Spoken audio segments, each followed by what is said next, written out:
There we go. It's actually live. This is like an Easter egg, Adam. Adam, this is like bonus coverage. This is the stuff for the people that tune in. They see a different side. Yep. Maybe something that have you ever had those moments where you forget whether you're actually live or not, and you're relieved that you are. Oh wait, we're not. We are. Okay, let's go ahead and do this. Who is a player that it's better to be out a year early than in a year too late? That and more this week on the couch. Let's consult the owner's manual. AP Wilde with an E. Adam. Who is someone that we need to think about getting out? Look, it's the Dynasty off season, which actually means it's the Dynasty high season for trades. This is a time that we can make sure to lock in our values. Who is somebody that we want to maybe jump out of the airplane now, because by the time everyone else realizes it, it'll be too late. Yeah, I think generally the best practice for this is running back. So we can start at the top with Christian McCaffrey. What I like to try to do is just get out a little bit early on guys that running backs specifically that they're at their peak value right now, right? So Dalvin Cook's another one. Zeke would have been probably good before, but then you get into the debate that I have with myself. Do I care about age with running backs? Do I care about carries? Do I care about contract? Mm-hmm. Contract is where I land. I don't think I necessarily care about the age or so much the carries as much as I just need to know they're going to get that second contract, because it tends to go downhill for the running backs right after that first contract, unless they get something like Zeke did, which was good. Mixon got his, Christian McCaffrey got his, right? But Christian McCaffrey is still going top 3, top 2 in dynasty startups. But you have these other guys, your Cam Akers, your DeAndre Swifts, your Jonathan Taylors, maybe even CEH. Hopefully we'll talk more about that later in the show. Might be a little too expensive, but you want to be early on flipping those guys. I told you in DMs, AB for Michael Thomas was one that I tried to do across many leagues. I had many shares of Antonio Brown, and the next up and comer was Michael Thomas. And by the time I tried to do that straight up flip in my head, I'm thinking, this might look a little crazy and these people will probably instantly accept. I hope Michael Thomas works out. It was not the case at all. I didn't get any accepts. I was too late across the board. So my answer is the running back specifically will say Christian McCaffrey probably will have another amazing season next year, maybe 2 more, but you could get a lot more out of, let's say, Jonathan Taylor, if you could still get maybe Jonathan Taylor plus a throw in, something like that. Yeah, or, maybe some of the easiest ways to do this, Adam. And again, I'll take a moment out to say welcome. This is our third in a series welcoming new football guys, staffers, and formal introduction to the audience at AP Wilde, WILDE. And you know him from Dynasty Owner's Manual. And it's that time. Although, I hate to pigeonhole this stuff, Adam, is dynasty talk, because really it's just football talk. It's really just stepping back and seeing which way the winds are blowing, right? Or I think you touched on something important in your story, reading the room, and if you fail to read the room, you miss these windows. And the running back position, we can stay there. We could just do a whole show, Adam, on running backs, the state of the running back position. No, well, what this really brings up, and I don't like to say I was the first one to say or something like that, but I can remember saying running backs need their own union like 8 or 10 years ago, a long 100%. Time ago, saying that, just the pay scale, the nature of the value of fresh legs at the position. And we can look at, it's funny putting together rankings now, best ball rankings or upcoming redraft rankings. Guys like Le'Veon Bell and Todd Gurley are dead in the water. You're probably not even drafting them. Yep. And it wasn't that long ago that they were premium assets in dynasty leagues. David Johnson, who at least is going to stick with Houston. So we could take the proposition, Adam, that I don't care who the running back is, but if you look at Bell, Johnson, Gurley, if you had traded them in a dynasty league just for their average market value coming off of their best year, even if it doesn't necessarily have to be their career best year, their first top 5 fantasy season, just trade them the following off season. You win that trade. Automatically you win that trade, right? Well, yes and no. So it doesn't necessarily mean that you have to find somebody who's not necessarily knowledgeable in your league. I mean, because I'm just thinking of you have to cross paths on the graph, like Swift going up and CMC going down, right? But if the person who traded you Swift for CMC, of course, add a little bit onto Swift. Sure. If they win the championship with CMC, I mean, did they really lose two? That's true. How much do you value? Because Swift will probably give you, let's say, a top 10 performance, but probably not one overall. So, I mean, that's the allure there. Otherwise, nobody would ever make that trade because we have such knowledgeable people in the industry. I mean, you're going all in if you do that. But there's going to be someone in your league that has Swift, Akers, Dobbins. Probably not JT at this point. I don't know that I would even trade CMC or JT straight up for CMC at this point, I don't think.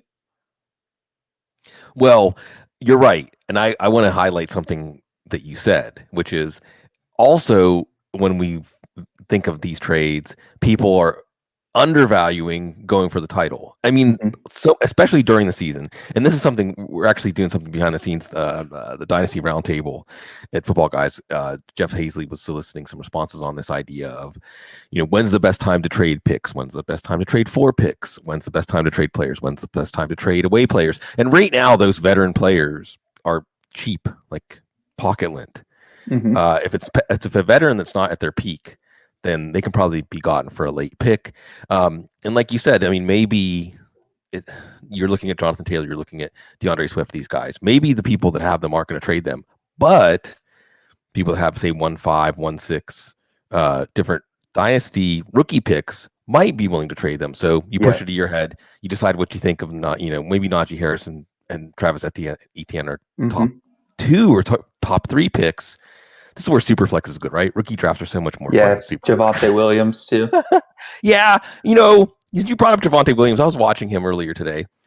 He looks okay. He looks like a back that's a piece of a committee in a backfield. I don't see him being somebody that's going to be. See, now we're just going to venture straight deep into the deep end of rookie talk. You pushed us there. But I want to go back to the idea of who it's time to get out of, right? I mean, this is something I wrote about. This is just something I think on a lot of teams' minds, right?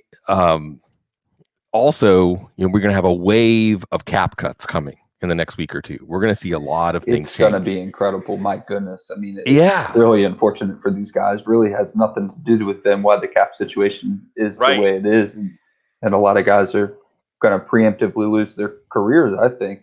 I think a lot of guys aren't going to find places after they get cut. Golden Tate's going to be one. Right. I don't know that he finds another team, honestly. It's kind of sad seeing guys leave when not their own terms. It's true. And the cap, as you said, it's not really their fault.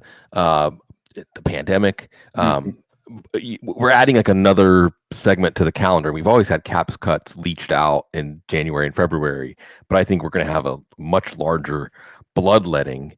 And so teams are asking themselves this question right now.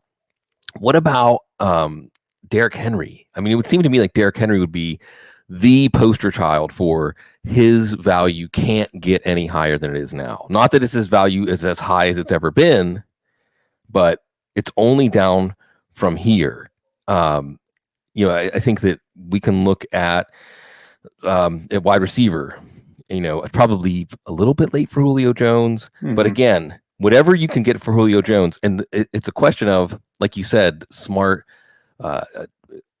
GMs of your dynasty team that know, like, I'm pushing this year or I'm not pushing this year. And if you don't feel like you're going to push this year, then you're better off getting what you can for Julio now. But what could you even get for Julio? Can you even get a first round pick for Julio Jones right now while people are really holding on to those rookie picks tightly? It might actually be a better time to buy Julio Jones in terms of catching the values. Yeah. You chuckle. Why do you chuckle when I say that?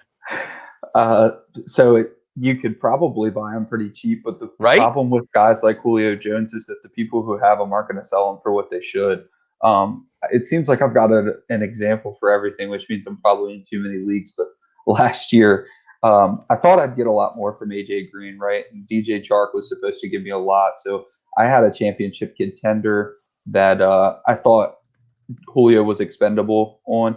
I turned out to be wrong, but I traded Devontae Parker. I traded Julio for Devontae Parker in a 2021 first. People didn't really like it. Nobody's ever going to like it when you trade Julio. Right. That's the problem. That's why it's hard to get the deals done, which is why I chuckled. It should be easy to get them, but people are just going to say, I have Julio. There's no way I'm trading him for that. And that's how you have Larry Fitzgerald on your roster until he's 36, because you never trade him for that third. Right. Yeah, and maybe Julio will be okay. Maybe the hamstring issue was just a fluke this year that it sidelined him as much as it did. But AJ Green does loom as a cautionary example. God, I think I traded Robert Woods in a first for AJ Green, like the last year that he played a significant number. I know this, really we could do walk down memory lane of terrible dynasty trades that we've made. But if you're trying to make potentially brilliant trades, you're going to make some terrible trades. Like you said, nobody likes it when you trade a certain player or something like that.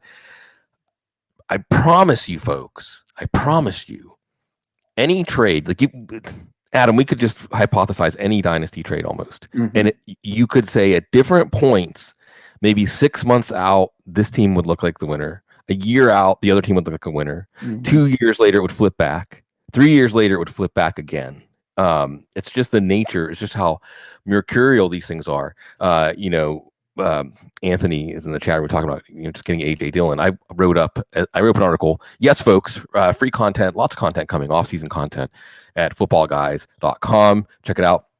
Come up with a move for every team, at least one move. Just looking over teams, knowing that over the next 2 months, our outlook on these teams are going to change greatly. There's going to be a few that don't change, but there's some new information that we're going to need to integrate into understanding these teams. And AJ Dillon's a really good example of a player that I feel like you want to sell him, but I don't really quite know exactly when to sell him, right? Because right now, let me ask you, let's start here, Adam. Your general feeling on the situation.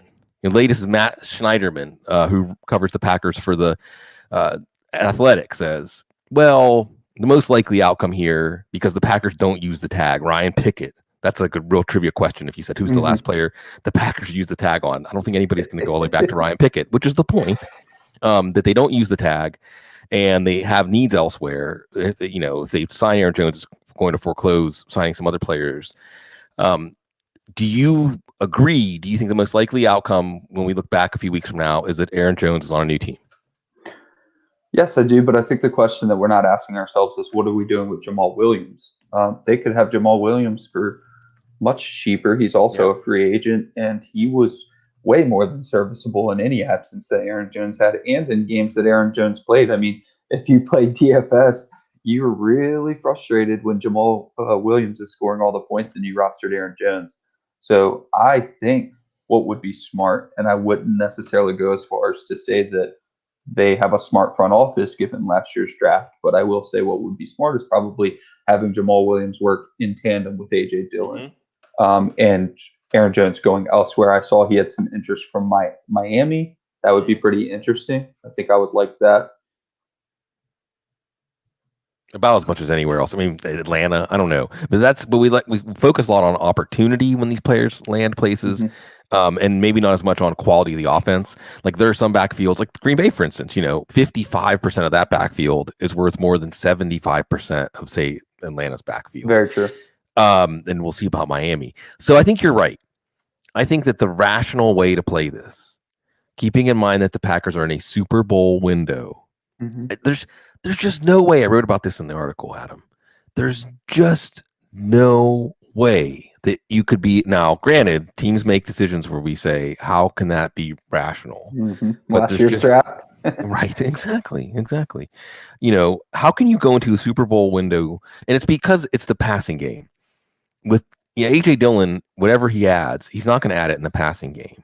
And I'm talking about pass blocking, and I'm talking about running routes and things like that. Things that Jamal Williams, they have to love his pass blocking and just the way that he creates all this continuity in the passing game. Yeah, you can swap out Jones for Dillon in the bread and butter running game and maybe not lose much. but you have to have a passing down back. Now they could go out and try to get, James White or something like that, but why wouldn't you want to keep Jamal Williams in house? So if I'm calculating best ball rankings, or I'm looking at, I think what we would time here is that the franchise tag period is going to come and go. When does it end? Like March 9th, and basically like the end of this week, I think. And Jones won't get tagged, right? Right. So at that point, AJ Dillon, but I would guess, and it may even happen before free agency starts, because free agency March 17th.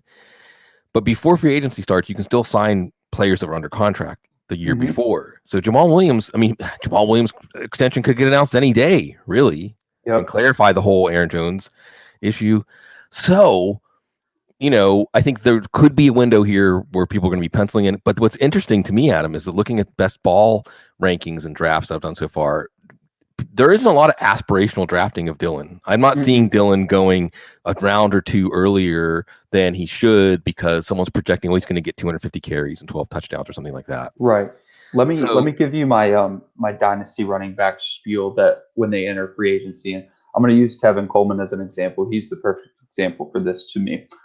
Whenever a running back has a perspective situation change, doesn't even guarantee that he's going to have a different change of scenery, because Aaron Jones, he could get tagged. We know for a fact he's not going to, but just for the sake of the discussion, could get tagged. Tevin Coleman could have got tagged, etc. They rise in ADP, thus they rise in value. So let's say that AJ Dillon should cost $5, right?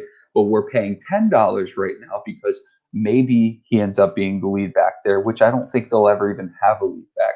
But if you're already paying $5 extra on the off chance that he does end up being the lead back, you're paying $2 extra after you find out for sure if he's going to be the lead back. So why don't you pay for the information, pay the extra quote unquote $2 when you find out that he's the lead back, because his price is already elevated off of the $5 he really should be. And then for sure you're getting a lead back on your roster instead of wasting, 10 quote unquote dollars on AJ Dillon right now, right this second, when we have no idea. I mean, so many things could happen. There's only maybe a 20% chance that he leads the backfield in touches next year. And that's coming from someone who really likes AJ Dillon. And I think that he catches the ball really well. He doesn't run routes well, and he doesn't pass protect well. But I do think he catches the ball well enough to play a little bit on passing downs. So I don't mind having him. I'm just not going to pay double his value right now on the 20% chance he leads the backfield when I can pay a little extra when I have 100% chance. In the name, file this one under the show must go on. There's a home repair appointment. So I'm going to hand the ball off to you, Adam, and say, run with it. And I'll be back in a minute or two. Tell us what Damian Williams, who a lot of people haven't thought about for a while, has to do with AJ Dillon, and run with it until I rejoin you in one moment. Okay. So I asked Sig to let me bring this all together with AJ Dillon, and Jerick McKinnon's another one. Tevin Coleman's another one.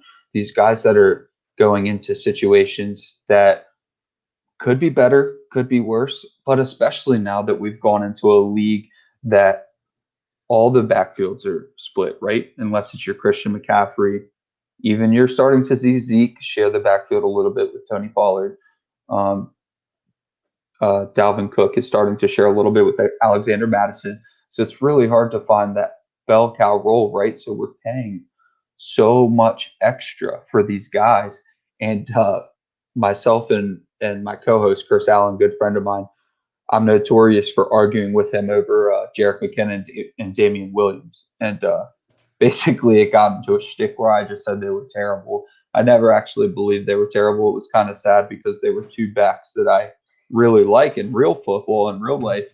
But in Dynasty, it was just incredible to me that Jerick McKinnon's value skyrocketed from literally like ADP 230 to ADP 50 when it was announced he was going to San Francisco. Tevin Coleman was another one. Before it was announced he was going anywhere, his ADP was skyrocketing. I mean, I remember people were trading the 108 for Tevin Coleman at the time. And then AJ Dillon here now is the same kind of boat. It's like we have these lofty expectations for him. He was a second round pick. That's fantastic. I think he's a quality running back. I think he can catch the ball. However, his value is not indicative of his position right now. His value is indicative of a 20% chance, which is that he leads the backfield of touches next year. So sure, if you want to pay, you might get that 20% chance that he does lead the backfield, and that's going to be fantastic for you. But you could have paid slightly extra to know for sure that he's going to lead the backfield in touches. And that's how I tie back in Damian Williams, because now it's flip-flopped. We've got CEH right now, who he was my running back 5, but I had such high aspirations for him. I loved CEH in the draft process last year. And as soon as he went 32 to the Chiefs, I was out. There was no chance I was going to have any shares of CEH, and I knew that because I knew that he was going to immediately be a first-round pick, and that's just too lofty expectations for these rookie running backs. And you saw JT took almost a whole year to get it figured out and sorted out. And part of that was the whole deal where they were doing, okay, our first 15 carries are scripted, and then we'll go from there. It's like they should have just been giving Jonathan Taylor the ball, but teams don't do that. So when you put CEH at pick 12 in a startup and you put JT at pick 16 in a startup, where are they going from there? Because essentially you're saying we're going to have Dalvin Cook right out the gates. We're going to have Christian McCaffrey right out the gates. Leonard Fournette when he came out right out the gates. To get an increase of value, to make money on your investment, you need that. And CEH, we saw, was not Christian McCaffrey out the gates. Therefore, anyone who has CEH right now, if you want to look at it like stocks like I do, you've taken a loss thus far. And now someone like me might be willing to buy him instead of last year when it was just I had to be out on him no matter how much I loved him. And so Damian Williams was a big proponent of why I thought that maybe CH was going to be too expensive. People laughed everybody out of the room that said Damian Williams was going to have any involvement. And you had your victory lap for a moment, but then how much Darrell Williams did we end up seeing? You know, it was incredible that we're seeing Darrell Williams getting not just touches, but high value touches. So you got the win because Damian Williams opted out of the season, of course, and it's unfortunate that any players had to opt out of the season. So that allowed CEH folks to say, look, I told you he was going to get all the carries. But, then the Chiefs got Darrell Williams involved. So we have to remember, Sig, the last time we saw Damian Williams, he probably should have been the Super Bowl MVP. Yeah.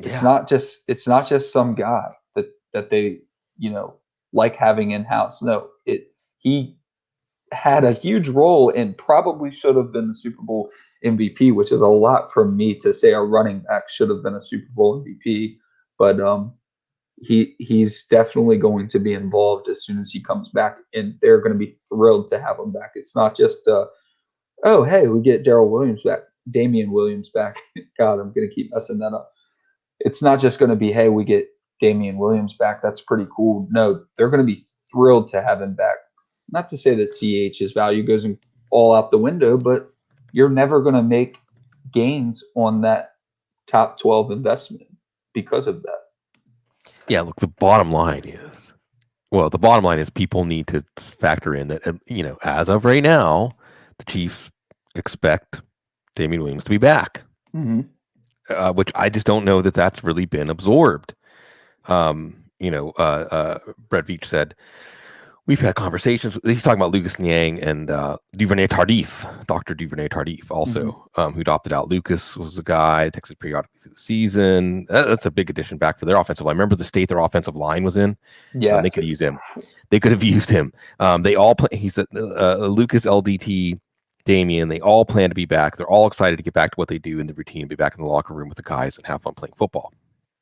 So he said, I know all three are looking forward to coming back and getting the 2021 season started on time. And as you mentioned, the last we saw Damian Williams, he was really, really effective. And that's why part of the reason that Clyde Edwards-Helaire his value shot right up to the 1-1. I mean, part of it is also that we get excited when we think a good organization zeroes in on a player, right? Chiefs are a good organization. And we thought, okay, they found the next guy to be, a Brian Westbrook in this offense. Go ahead. You know what it was? It was the one blurb I want to point to. It's the Patrick Mahomes. Yeah, right. CEH. That's the blurb. That was 101 CEH right there. Yeah. And it ends up that either we, the Chiefs, overestimated what Clyde Edwards-Helaire can do, or that Damian Williams is maybe better than we realized, better than we thought, in how easily he turned some of these passing game opportunities into big plays, how easily he scored touchdowns. And it wasn't like you said with Darrell Williams, it wasn't like the Chiefs, as the season went on, said, we're going to stick with Edwards-Helaire. We're going to stick with him. We're going to stick with him. No, they were using another running back, again, who maybe wasn't as highly touted. I mean, I guess it's funny because they were both at LSU together. But at least at the time of the draft, weren't as highly touted, but was better at just executing. This is one of those things, too, that really, I think there's a monkey wrench into how we break down backfields, because it isn't always just who's the most physically talented, who has the most juice, who has the most playmaking ability. It's about assignment football and playing assignment football, because if you think of it in terms of, okay, a running back who has speed or explosion can add value to a play by breaking a tackle or turning a run into a long run that otherwise someone with less burst would have been able to take to the third level. But at the same time, if you miss an assignment, if you miss that you're the hot read, if you miss your block, like I was watching Javonte Williams, was the Florida State tape where he just landed a glancing blow in pass protection, and the quarterback got hit, and there was an interception inside the 10. I mean, that takes away a lot more value from your offense than your speed can add to a run. That's why coaches sometimes are willing to give up that extra playmaking ability to have somebody that they know isn't going to cause a play to collapse. So, Edwards-Helaire, why would he play ahead of Damian Williams in those situations next year? And I think the thing was that the Chiefs don't want to run the ball anyways, right? So that was kind of what I pointed to. And me and Chris Allen went back and forth for a long time. We actually had a really long phone call about this because we made a trade involving CEH. We traded away CEH. I'll have to try to remember what it was for. But what ended up Saquon. I think we traded something like Michael Thomas and CEH for Saquon and CeeDee Lamb and something else. But so we had this long conversation. Why aren't they using them more in the pass game? And what we kind of concluded is they didn't really show any really desire to run the ball anyways, but they felt like maybe they had to on occasion. So if you just do what you're supposed to, which is the bare minimum on any given run play or any given dump off, any of those flares, and just execute the play, that's what they needed to continue the drive. That's all that mattered, was continuing the drive. So if we want Patrick Mahomes passing 75% of the time, that means that 25% of the time that we're running the ball, we have to at least do what we're supposed to do. And as a rookie, that's kind of hard to do, especially in a powerful offense like the Chiefs had. Probably a lot for CH to learn in his first season. So if you're not really using the running game much anyways, why don't you get the back in there that already is in the system, that already knows what they need to do? And I think that's what it ended up being. CH is infinitely more talented than Darrell Williams, in my opinion, but I just don't think it mattered for that offense for that season. And going into this season, Damian Williams gets the Charkandrick West role or something like that, plus some goal line work. He might be the more valuable fantasy back. So you have these questions. For instance, Clyde Edwards-Helaire. Probably the highest his value will be the whole time he's in the NFL was when he was the 1-1. It will take a lot for him to get back to that value. He would have to have a top 5 season, which, unless we think he's going to take a quantum leap in year 2 and the game's going to slow down for him, I just don't know. I just don't see that happening. But the question then becomes, so that's now we get circle all the way around, Adam, to reading the room. Because reading the room, someone has Clyde Edwards-Helaire. If they're really disappointed, might trade him for less than you think. It's worth a price check if you think that he's still going to grow as a player, he's still going to get better. But if Damian Williams comes in and outscores him or is roughly as relevant as him for fantasy, because ADP is just never going to, unless the Chiefs just come out and say Damian Williams and Edwards-Helaire are going to split the touches 50-50 and Williams is going to be the goal line back, unless they just say that, because of speculative value, Edwards-Helaire is going to go a lot higher than Williams. I mean, even in my rankings, you know, I've got Edwards-Helaire like in the 20s and Damian Williams in the 30s. So if Edwards-Helaire doesn't distance himself from Damian Williams this year, then really we might see that even this value right now while we're talking at him is as high as his value is ever going to be, right? I mean, this happens to a few players every year where the moment they're drafted is the highest their value is to Dynasty fantasy football, and it just goes down from there. Mecole Hardman's another one that I wonder about. We were just talking about this in the chat room because, you know, and I included him in the article as a player to maybe sell. But again, and I think with this one, I want to say the GM for the Chiefs specifically called out wide receiver as a deep position. They're probably not in the draft this year. They're probably not going to bring back Sammy Watkins. We'll see about Demarcus Robinson.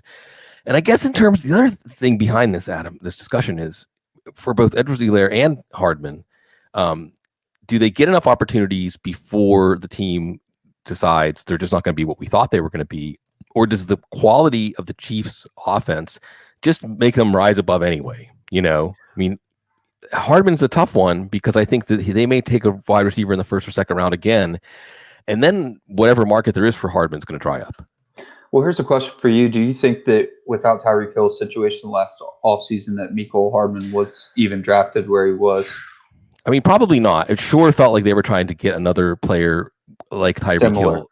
I mean, in so much that they wanted just raw Quickson's acceleration. Well, they need that. They literally would have had to change their whole offense. Like, I'm not trying to be hyperbolic at all in saying that Mecole was drafted to be Tyreek Hill. That's not what I mean. I just mean that whole offense could not have continued to operate in the same way that it had without a player with similar ability. I should say traits. I wouldn't say Mecole has similar ability to Tyreek, but similar traits. So Mecole wasn't being mocked that hot by anyone, if I can remember. So I don't even know that they had high aspirations for Mecole as much as he was a pick out of necessity. And that's the opposite of my opinion on CEH. I think what we don't really ever factor in as NFL fans, as Dynasty fans, is what is a luxury pick. Because not often do you get to see it. You should not be ever taking Leonard Fournette as the 4th overall pick if you're the Jacksonville Jaguars. But when you're the Chiefs and you didn't have any holes and you just had a deep playoff run, yes, the Super Bowl, not just a deep playoff run, that's when you can take a running back at 32. And so did they necessarily need them? No. I mean, Damian Williams was supposed to be in their plans at the time. I don't even think they knew at the time that he wouldn't be there. So, you know, he was a luxury pick, and they don't necessarily need to use him as a bell cow back, nor would they ever anyways. So that's kind of my take on the two, is that they actually didn't need either of them at the time. Now, Mecole might find himself in a fantastic situation. As you said, Demarcus Robinson and Sammy Watkins very well could be gone. And then Mecole steps into a fantastic situation. And he's shown flashes of being incredible, especially if they really like him on special teams. So I think that Mecole has the opportunity to be great, but I'm just saying my expectations were tempered anyways, because I don't think that they expected to have Tyreek back in the time frame they did. No, I don't think any of us did. Right. I think some of us didn't even expect to ever see him on a football field again. I certainly did not. Yeah. Hardman, and man, I mean, I was a fan of Hardman as a commodity. Like you said, talk about it in terms of stocks. I don't want to. It is the easiest way to elucidate concepts. I know. It really is. No, I mean, I find myself doing it all the time. A commodity, you know. Right. I mean, I could get into like my personal political philosophy, you know. economic and social justice and things like that. And then I find myself saying commodity, like talking about a player as a commodity. What am I doing? But the commodity that McCole Hardman was, it maybe still is because of the intersection with Patrick Mahomes and Patrick Mahomes' ability to harvest all the value of somebody who can get behind defenses, of somebody who can turn open field into big plays. And sure enough, Hardman, I think you said traits. You know, you even see some dog in him, like going up and getting the ball and things like that. Yeah. He's not a finesse receiver, but he's so inconsistent. And I swear, at least once a game, there is a play. I've said this on the show a few times before, but it just sticks with me, Adam. There's at least a play a game where everybody on the Chiefs is frustrated with Hardman. Like, they're all just looking at him like, come on, man. Yep. And you wonder, again, going back to the idea of traits, playmaking ability, value add versus taking value away from the team because you're not playing assignment football. I really think you're going to see the Chiefs make a pick that signifies that they're hedging on Hardman's development. Maybe someone like Rondale Moore. Take the idea that, hey, if Hardman continues to be this inconsistent, because Hardman almost feels like John Ross without the injury issues, where the team continues to use him, not use him to the extent that we expect, because we think, well, you have to get this dynamic player on the field more. What are you doing? But for the team, they're seeing things every week that tell them, well, this is why we're not doing that. And, with John Ross was also injuries. But John Ross also, like, you can just roll the tape on John Ross. And in terms of quicks plus acceleration plus explosion, he's amazing. He gives you so much to work with. And we'll see what kind of interest he gets on the open market. I think that we could see someone like Rashad Bateman, maybe. Oh, but yeah. I think the point of this conversation is that I don't necessarily believe that Mecole was a necessary pick at the time. They thought it was. We thought it was because we didn't think that we'd see Tyreek. But I think they will make a necessary pick this time. So that's why I think Mecole went, a little bit early, because he fit what they needed to actually function that next season. Or Andy Reid was going to have to make some changes to the offense. Now they get to go out and get the guy they want. And I think that someone like Bateman would be perfect to go across from Tyreek Hill. And you could really have 2 1As on that team, in my opinion. Like, Tyreek Hill does that much to where you don't need a 1A and a 1B. You almost have 2 1As, 2 alpha dogs, because Tyreek Hill isn't even your typical alpha. So, I mean, what if you got, an Allen Robinson type of cross from him or something like that. Right. So I think I do believe that day 1 or day 2, early day 2, we end up seeing a wide receiver for the Chiefs. Yep. We can sum up this talk about the Chiefs wide receivers as there's a young wide receiver that you want with the Chiefs. It's probably not McCole Hardman. We just don't know who it is. Yes. We just don't know who it is yet. That was kind of what I was getting at with that Chiefs section of the article on, buying Damian Williams and selling McCole Hardman. You're trying to get out ahead of the curve. You're trying to get out ahead of changes. We've already had 3 big changes at quarterback, 2 coming through with 1 trade and a 3rd through a 2nd trade. And I guess you could call it 4 if you consider Hurts being, at least for now, the heir apparent in Philadelphia. But we continue to watch, Adam. It's like every day. I was talking about this when I had Troy on Monday. The news cycle on Russell Wilson and Deshaun Watson, and then in turn, like Sam Darnold, Derek Carr. I mean, it's all connected, right? Is we will have reports that say the report today is there's nothing to report. Reporting to you from, Houston headquarters. But today there was kind of something to report. I don't know. Diana Rossini, who often has good information, said, and this is one of those things where, again, Adam, I was talking, I think it was to Troy about the shark pool and how 20 years ago, if you were looking for people who parsed words in a press conference to try to decipher what a coach or a GM or a beat writer was trying to tell us, even though they couldn't come right out and tell us, the shark pool is a place for you. And now Twitter, we all do that all the time. So Diana basically lays out that the Seahawks aren't shopping Russell Wilson. Oh my goodness. But they are answering calls, which to me, I mean, for instance, with the report, contrast that with Houston, Adam. It was like, Houston's not even taking calls. Hey, what if we Deshaun Watson click? We're not even going to let you finish the sentence, right? And I think where the wording got in is on the Pat McAfee show, she said something like, they're making calls. And she was like, well, they're not reaching out and initiating the mating dance, but they aren't putting an end to it either, right? So we've spent a lot of time on parsing this. What does your gut feeling tell you? This is where we really get through the looking glass of like our perceptions, Adam. Because I can say, what does your gut feeling tell you about, it can be Wilson or Watson, whether they're going to get traded? Because both would be about the biggest quarterback trade ever. Okay. Yeah. Now there's one thing that we could say, like, what does your gut feeling tell you? Right. But our gut feelings are backward looking. It's based on what has happened. And we go back to Adam Schefter saying, what did he say? 18 teams are going to have new quarterbacks at the beginning of this offseason. He's like, oh my goodness. Fasten your seatbelts, you know. Maybe Adam trying to tell us something that we don't know yet. Because there was a time during the time that I've been doing this, Adam, that NFL GMs were real sticks in the mud about trading. Just when we would bring up trades, like, this isn't fantasy football. They don't trade, you know. And then we start hearing about whatever, DeAndre Hopkins, Stephon Diggs, et cetera, et cetera, et cetera. They're loosening up. So there's also a layer to this question, Adam, that is, even if your gut feeling saying this just isn't going to happen, is that just a sign that we're not prepared yet for the new NFL where quarterbacks really can decide their destiny? What do you think is going to happen?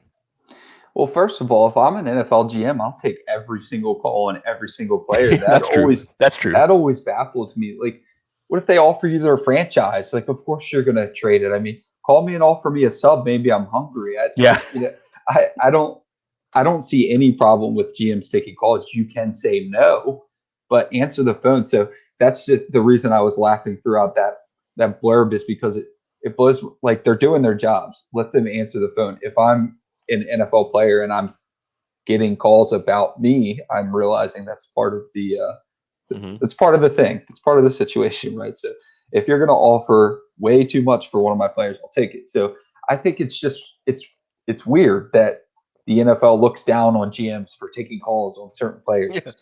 Or just means, you know what taking calls leads to? That leads to undermining players' confidence or trades. Although the idea is maybe that it's Wilson driving this, not the team. Anyway. Exactly. So I say no, thank you. I move on if it's not. But anyway, so I don't think that Russell Wilson leaves. This is what happened. Okay, so they let Russ cook, and Russ cooked, right? And then we get Chris Carson back a week or 2 weeks, and Chris Carson's finally feeling up to speed again. Pete Carroll says, "This is incredible. I have Chris Carson back." And we start seeing the Seahawks again. You know, we start seeing that run, play action pass. And Pete Carroll gets right back into his comfort zone, right? I don't think Russell Wilson liked that one bit because he was cooking, and he had a couple down weeks. If you remember, it lined up perfectly. He had a couple down weeks. He was due for regression. I mean, the guy was throwing for like 4 touchdowns a game. Tyler Lockett was an animal. And the regression hit right when that running game finally started clicking. And I thought about it during the season. I was like, well, that's the end of Russ cooking. It's not happening anymore. They're going to forget about the incredible first half of the season Russell Wilson was having, because now they get to get back into their bread and butter, their comfort zone, which gets them booted from the playoffs in round 2 every year. And I think Russell Wilson got to take a step back and say, I really liked cooking. And what was the first offseason report that we saw from the Seahawks? It was Pete Carroll. I think it was Pete Carroll saying, we want to get back to the run game. And I think Russell Wilson's head exploded. He said, no. Look, I was cooking. You let me cook. It was great. Had a little bit of regression. The run game came back. So I think this is more of a heat check for Russell Wilson, to be honest with you. I think he wants to light the Seahawks' pants on fire just a little bit. Say, no, this is going to be how I've wanted it. You guys made me do it your way. It worked once. You know, they got 1 Super Bowl out of it, almost 2. But he wants to do it his way. And his way, frankly, was working. I mean, it's nice for us in fantasy because we were getting a lot of DK and Tyler Lockett touchdown. But from an NFL perspective, it was working. I mean, seeing the Seahawks pass on first down was working. So I don't think that Russell Wilson goes anywhere. I think he's scaring the Seahawks a little bit. I think they let him keep cooking, or else he does leave. Deshaun Watson's different, though. I think they really did wrong Deshaun Watson, and I think he really does deserve to go to another team. I wish the players had more power in general. We started with how tough it is for running backs, but quarterbacks, they really should be partners. They should have stick in the team, to be quite honest with you, because they are the franchise. So Deshaun Watson, I think, doesn't play next year, which is incredibly unfortunate. And then we'll see what happens the year after that. Something's going to have to give, but he's not going to play for the Texans again. I mean, they did an injustice for the whole league by not interviewing Bieniemy when he was up. But not to mention, I mean, Patrick Mahomes gets to say maybe who gets drafted in the first round. If you're going to let one of your elite talents in Patrick Mahomes have say in a first round pick, but the other one can't choose a few guys that he would like to, work with 10, 12, 14 hours a day. I don't understand that. And he wanted to try to help with diversity in the league. I mean, his suggestions were all African-American head coaches, and they would have done a great, I mean, Bieniemy would have been a huge hire for them, in my opinion. So I would feel wrong too, and I don't think I would take another snap for the Texans either. It's just going to cost a lot of money. Yeah, it is. It is. It's going to be fascinating to watch how these things unravel, how they make themselves resolved or not. I mean, maybe the resolution is that they just stay going how they go. I'm totally with you on that ride during the season, Adam, where you watched. It's like trying to get Pete Carroll to go for it on fourth down. Yes. That, he's looking for information to say, I was right. I tried that. Fine. I tried that. Now exactly. I tried that. We missed on a fourth down, so I'm not doing that again. We with running games back, Russell had some rough times of it. We're not doing that again. And then they go through the two offensive coordinators. So let's turn the page. Let's go off the rails. Now we've got Adam Wilde, AP Wilde. It's Dynasty season, so you want to be following him anyway, but especially during Dynasty season. But let's just talk about you, man. Or let's talk about you in fantasy football and how you found yourself on the couch today. Where does that journey start?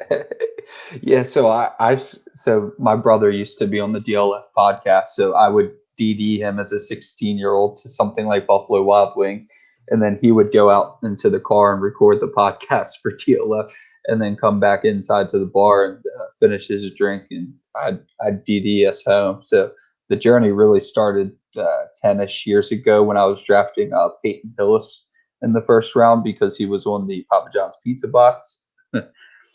And then of late, how I got here is because Chris Allen had a convention in Baltimore, and he was a longtime follower of my brother. So we met up at a restaurant, my wife, who was my girlfriend at the time, my brother and Chris, and I accidentally took us somewhere without good beer. I don't care about beer. I mean, I was thinking food. So we get there and they go to order the beer. And I care about beer now after being friends with Chris Allen for years. But at the time, I did not. And I could not believe their outrage with me. I mean, the food was fantastic, but there was no good beer for them to order. So a few weeks later, Chris started following me. And I was just an avid Dynasty player and asked Twitter, is there anybody that's doing a podcast about Dynasty strategy? I don't want somebody to tell me what I need to do right now. I don't want you to tell me go buy Leonard Fournette right now. I want to know how to play Dynasty. And no one really had any suggestions for how to play. I mean, there was a million brilliant podcasts to listen to, but you kind of had to decide for yourself, how am I going to take this information and make it actionable?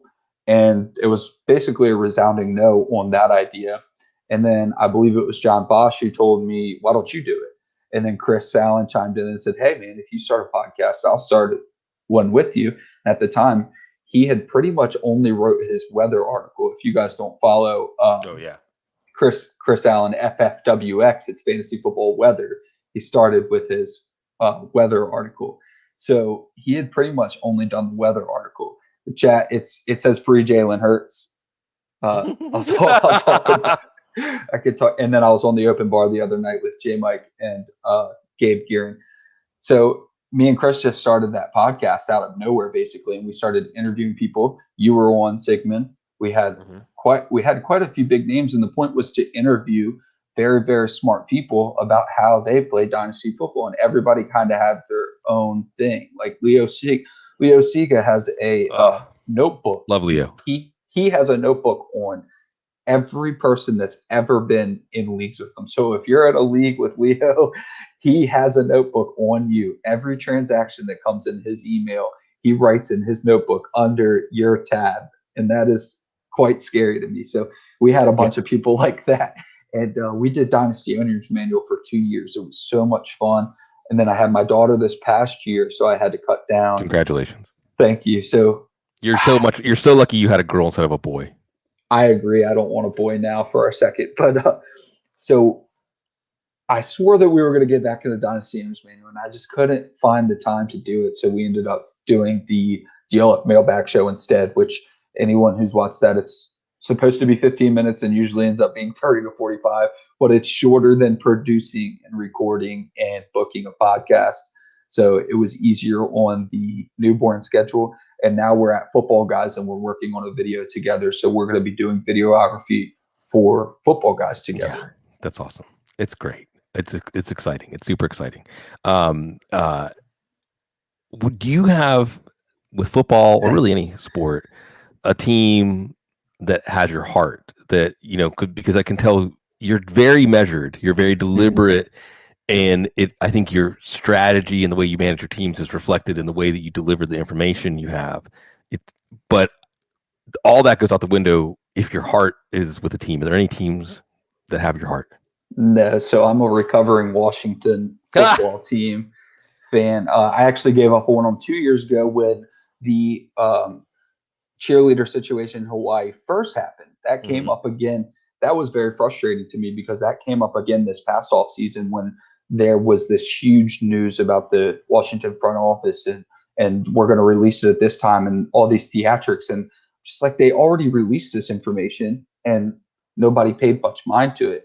And that was the last straw for me. If you can look up Washington football team cheerleader calendar, and it's probably going to tell you what happened. Right. But that was it for me. I mean, I already couldn't stand Dan Snyder for basically his political beliefs and how he's ran the franchise into the ground. I mean, he's not a great football mind, but he likes to tell his franchise he is. Right. So it came to a point, do I have to be held hostage to this team because I was born here? I don't like anything about the team. Only a couple players. To be honest with you, the only player that I was an enormous fan of is Darius Geis, and he stabbed me right in the back by being a horrible human being. I mean, by all accounts, he was an amazing human being until he wasn't. You know what I mean? So that was my last little straw that I had hanging on for the Washington football team. It's like, you know what? I'm so glad that I don't give them. It's energy, right? I mean, I know you understand that, Sig. It's energy. Do I want my Sundays to consume me? Because if you care about a bad football team, it's going to consume you. You're almost guaranteeing you never have a good Sunday for 17 weeks. Right. Like I can't really justify that. I can't really justify giving up my energy like that. You get yourself all ready, you get your jersey on, you get food prepared, get ready for a nice day, and then you get let down. And a lot of times for the Washington football team, they get you close. Like any football team fan out there, they get you close to wins. They get you close to the playoffs, but they're going to rip your heart out. And that was the worst for me. I almost envied Jaguars fans for a long time there because just be terrible. Right. Just be terrible. Don't get me right there. This is why we're going to have to do another show on this subject, right? I think you did a really excellent job laying out a story that gets into the elements of fandom. Like you said, there's geographical one. I think one of the ones, especially when I think of Washington, that makes me sad is, especially for the old football teams, it's memories. It's things you shared with your family. It's things you remember about family rituals. It's really about ritual, right? It's about going back to the altar and making your offering. Like you said, the offering's energy. The offering's your faith. Exactly. The offering's your emotional investment and what you get back. And it's a connection back to people maybe that aren't with you anymore, and how you shared in that. And then these owners come in, or otherwise people come into the organization that make you wish, like you said, wish you were a Jaguars fan. Yeah. And that's about as strong as we could leave it. Folks, it's exciting times of Football Guys. free content. My What We Learned series, if you haven't checked it out, it's also up or look back before we go forward. Lots of great stuff coming. Like Adam said, great stuff coming in the podcast video format with our new blood. It's been great fun to have Dave and Troy and Adam on. For you, the community folks, we love serving you. We love being part of your life. Hope we can continue to return on the investment you put in us. We love investing in you because you're so very classy.